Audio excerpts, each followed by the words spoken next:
NORAD would have to be altered. Those aren't the words of a diplomat. Those are the words of an occupying force coming from Pete Hoekstra, the American ambassador. He's telling us that if we don't hand over $27 billion for F-35 fighter jets, the U.S. will simply take over our skies. Call it what it is, a shakedown. Just weeks ago, Hoekstra was playing the cool neighbor, saying Canada could do what it wants. Now, the mask is off. He's threatening to fly U.S. jets into Canadian airspace whenever he feels like it, treating our country like a buffer zone instead of a sovereign ally. So today, we're exposing the Don Roe Doctrine in action, the hardware blackmail behind the F-35, why Pete Hoekstra has become the most dangerous man currently standing on Canadian soil, and why Mark Carney is quietly making the U.S. administration look smaller by the day. Let's look at the threat he just leveled at us from an Air Force base in Arizona. He told the CBC that if Canada doesn't move forward with the purchase of all 88 F-35s, the U.S. will have to fill the gaps by flying their own jets into Canadian airspace more often. Just so we're clear on what he's threatening, he's talking about NORAD. For decades, this was a partnership of equals. We track threats together and the closest jet scrambles to intercept. It was built on trust. But Hoekstra is trying to rewrite the Cold War. He's claiming that if we choose the Swedish Gripen, a jet our own allies and experts say is a world-class Arctic fighter, then that's inferior. He's saying that unless we buy American, Canada is no longer allowed to defend our own house. This is the Don Roe Doctrine 101. You know, the doctrine outlining that the USA wants to control the entire Western Hemisphere. He has the nerve to say the USA is not a threat, while his boss is on Truth Social sharing maps where Canada is labeled the 51st state, and referring to our Prime Minister yet again as Governor Carney. Now, let's talk about why these F-35s are in the news anyway. Under the Trudeau government, Canada signed on for 88 F-35s from Lockheed Martin. At the time, it was billed as a $19 billion package. Years later, after several delays, the audits come in and the price climbs, and suddenly the program is closer to $27.7 billion. So the Carney government does what any sane government should do with that kind of price jump. It reviews the order and looks at alternatives, including Sweden's Gripen E, which comes with the promise of local manufacturing and more than 12,000 jobs here in Canada. Yep, Canada actually has other options. The Gripen is a modern fighter that a lot of smaller air forces use because it's cheaper to buy, cheaper to fly, and easier to maintain. Plus, Saab is offering to build the planes here in Ontario and Quebec with Canadian workers, Canadian parks, and Canadian tech transfer instead of just shipping us finished jets in a box. Their pitch is simple. 72 Gripens, 6 global eye surveillance planes, and over 10,000 to 12,000 Canadian jobs tied into our own aerospace industry for less money than the F-35 program that's already blown past $27 billion and is still climbing. So tell me this, why would Canada sign up to buy even more F-35s at this new price from a government that is openly threatening to change NORAD, send its own jets into our aerospace, and treat our country like a client state if we say no? And that's the real choice under all of this noise. It's not F-35 good, Gripen bad. It's do we keep rewarding a partner that slaps tariffs on us, talks about annexing us and our allies, and has a hostile ambassador that tells us we're disposable? Or do we start acting like a serious country that spends on defense in a way that actually builds our own industry and respects our own sovereignty? Even our allies are warning us to get out while we can. The head of Denmark's defense committee, Rasmus Jarlov, just sent Canada a message, and it said, choose another fighter jet. Because Denmark is already trapped. They bought the F-35s, and now they realize the Americans can brick their entire Air Force just by shutting down the supply of spare parts. Jarlov literally said he worries that the U.S. will demand Greenland and then threaten to deactivate Denmark's weapons if they refuse. That's the interoperability Hoekstra is selling us. It's not about working together, it's about a kill switch. If we buy 88 F-35s, we aren't buying defense. We're buying a leash that Washington can pull whenever they want more oil, want more lumber, or more territory. So when Pete Hoekstra sits in a studio and says that the U.S. does not need Canada, and then later warns that NORAD could be rewritten if we don't buy enough F-35s, he's not just being a tough negotiator, he's laying the groundwork for the same kind of Don Roe Doctrine aggression that we're seeing in Greenland and Venezuela. But the jets are only one part of this. Hoekstra has been going after Canadians for a year now. He's insulted how we're responding to Trump's trade threats. He doesn't like that Canadians support bans on U.S. wine and spirits and warned that it sets a tone for the relationship.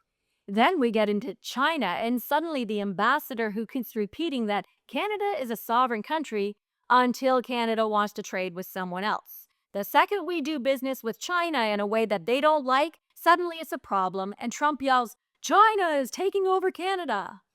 He's scolded us over not buying U.S. goods and not crossing the border, but he ignores why Canadians are reacting like this. He ignores months of Trump slapping tariffs on our steel, lumber, autos, and EV parts, standing in factories saying, "We don't need their cars, we don't need their lumber, we don't need their energy." Yet, they cry when we don't give them what they need.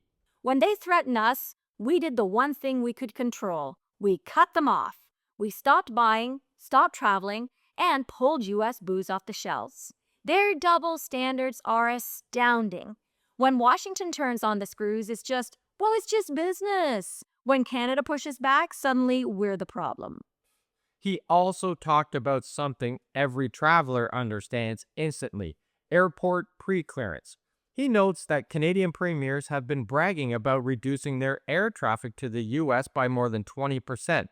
And he asked the question out loud: if traffic drops by 50% or all the way to zero, do you really think Washington will keep a full team of pre-clearance officers in Canadian airports? He says if the numbers fall, well, he'd have to report back to Washington that resources might be better spent elsewhere. And then he insists, oh, that's not a threat, though.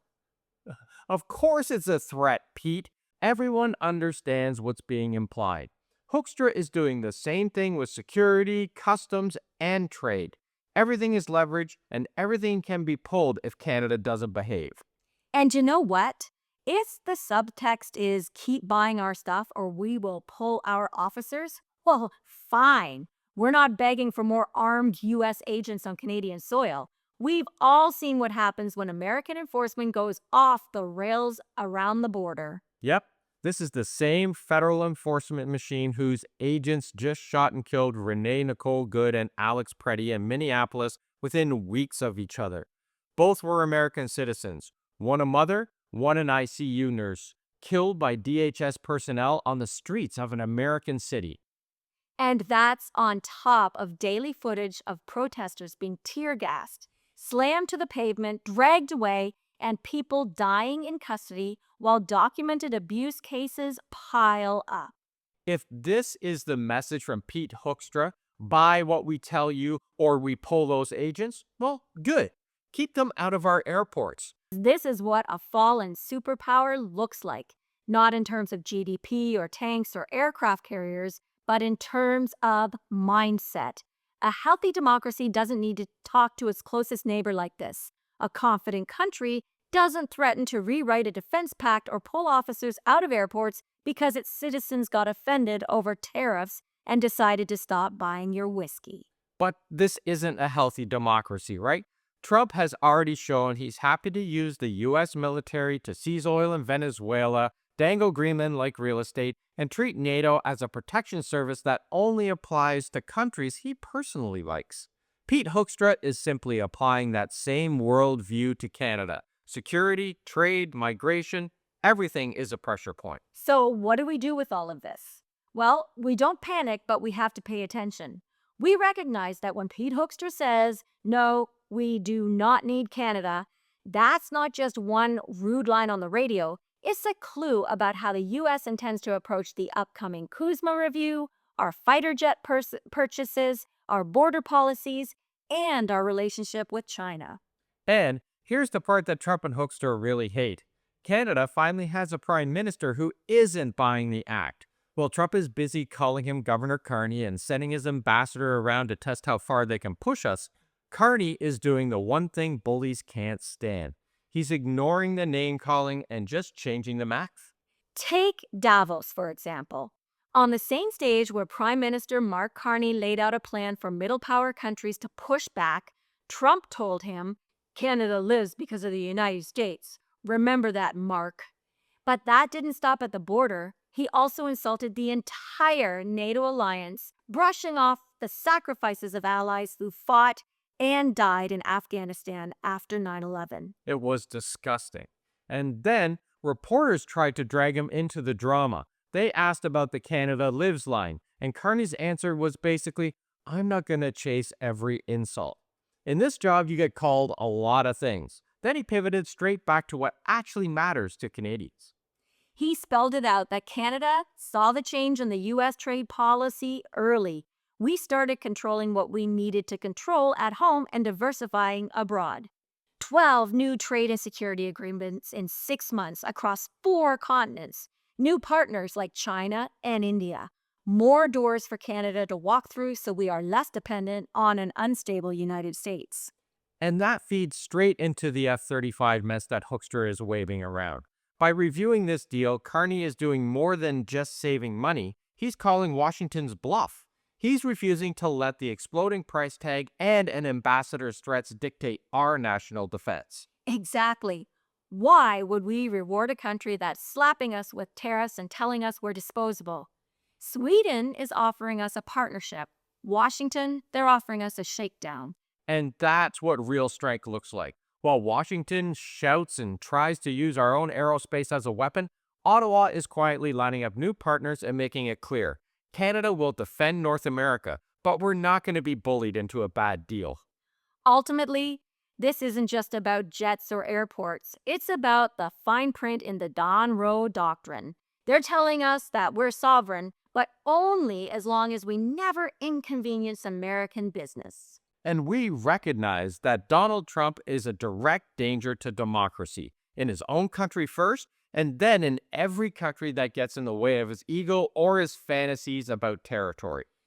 The United States we grew up with, the ally that understood mutual defense and basic respect, is gone. It's been replaced by a White House that treats its neighbors like marks in a protection scheme. Washington hasn't just lost its way, it has crossed lines that were once unthinkable. But here's the reality. Canada is not helpless. We have the resources, we have the allies in Europe and Asia, and for the first time in a long time, we have a government that isn't asking, what does Washington want, before it makes a move. So when you see Pete Hoekstra saying the U.S. doesn't need us, understand the bluff. They need us to say submissive so their Golden Dome works. They need our $27 billion to fund their own military-industrial complex. The F-35 threats and the NORAD blackmail are all part of the same strategy to keep us small. But the map is changing, and Canada is finally starting to draw its own lines. So if you found this helpful, share it. People need to see this flip-flop. This isn't diplomacy, it's a strategy of intimidation. So drop a comment down below. Does Hoekstra's threat make you want the F-35? Or does it make you want to cancel the order today and go with the Gripen? So hit that like button right now to tell the algorithm that Canadian sovereignty matters. Subscribe and click on that bell so you don't miss our deep dives, because the news just keeps moving fast and you want to see what's coming next. And if you want to go deeper, consider joining the A-Team. Our members get exclusive updates and they help us keep this channel 100% independent of the corporate spin. And make sure to share this video with the one person who still thinks this is just tough talk, because it isn't. It's a strategy and we need to be ready. So take care of yourselves. Thank you so much for watching, and hey, we'll see you tomorrow.